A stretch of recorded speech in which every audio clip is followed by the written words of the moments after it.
আসসালামু আলাইকুম। আদ্দিন হসপিটাল সরকারিভাবে বন্ধ করে দেওয়া হয়েছে।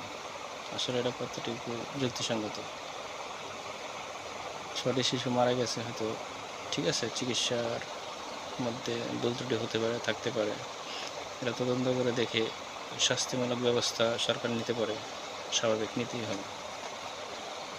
এই জন্য একটা হসপিটাল বন্ধ করে দিতে হবে। সারা বাংলাদেশের মধ্যে আদ্দিন হসপিটাল একটা নাম করা হসপিটাল। এখানে সেবা শুশ্রূষা ভালো হয় এবং আচার ব্যবহার সবারই ভালো, দুর্নীতিমুক্ত আদ্দিন হসপিটাল। এটাকে যদি সরকার বন্ধ করে দিচ্ছে, এটা তো কাজটা খারাপ করে না সরকার। আপনি দেখেন ইউনাইটেড হসপিটাল নায়ক মান্নার মতো একটা লোককে মেরে ফেলছে, কই তার বিরুদ্ধে তো কোনো ব্যবস্থা নেওয়া হলো না। ঠিক আছে, আওয়ামী লীগ ফ্যাসিস্ট সরকার গুলি করে মেরে ফেলছে কত মানুষ, কোনো বিচার হইল না। ঢাকা মেডিকেলে তো এরকম প্রতিনিয়ত মানুষ মরতেছে, কই তার বিরুদ্ধে তো কোনো ব্যবস্থা নেওয়া হলো না। ইসলামী জামায়াতের প্রতিষ্ঠান, জামায়াতের অংশীদারিত্ব আছে, আদ্দিন হসপিটাল জামায়াতের অংশীদারিত্ব আছে। এই কারণে সরকার আওয়ামী লীগের দেখানো পথে হাঁটতেছে। এটা আসলে যুক্তিসঙ্গত না।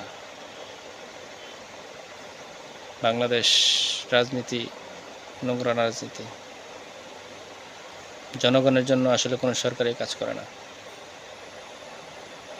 আশা করি সরকারের বোধোদয় হবে, জনগণের কল্যাণে কাজ করবে, জনগণের উপকারে কাজ করবে, জনগণের উন্নয়নের জন্য কাজ করবে। একটা হসপিটাল বন্ধ করে দিলেই কিন্তু তার সমাধান হয়ে গেল না। আইনগত প্রক্রিয়া আছে, আইনগত প্রক্রিয়ায় যান, তার যা শাস্তি হয় তাকে দেন। একটা হসপিটাল বন্ধ করে দিলে তো তার সমাধান করা যায় না ভাই, আরও সমস্যার সৃষ্টি করতেছেন। ভালোভাবে দেশ পরিচালনা করেন, এটা সবাই চায়, আমিও চাই, আপনিও চান, সবাই চাবে। এভাবে প্রতিহিংসামূলক রাজনীতি করলে তো আসলে দেশের জন্য ভালো কিছু হবে না। প্রতিহিংসার রাজনীতি থেকে বাংলাদেশকে বেরিয়ে আসতে হবে। প্রতিহিংসামূলক রাজনীতি আসলে কারোর জন্য কল্যাণকর নয়। বিবাদ ছড়াবে, বিবাদ বাড়বে,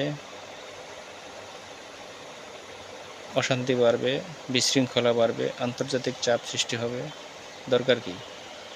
আমার দেশের কল্যাণে যেভাবে ভালো করা যায় সেভাবেই করা উচিত, সেভাবে দেশ পরিচালনা করা উচিত। এটা একটা দলের উপর বিক্ষিপ্ত হয়ে তার উপর অন্যায় অত্যাচার না করেও সে অত্যাচারিত হচ্ছে, শিকার হচ্ছে, এটা আসলে কোনোভাবেই জনগণ চায় না।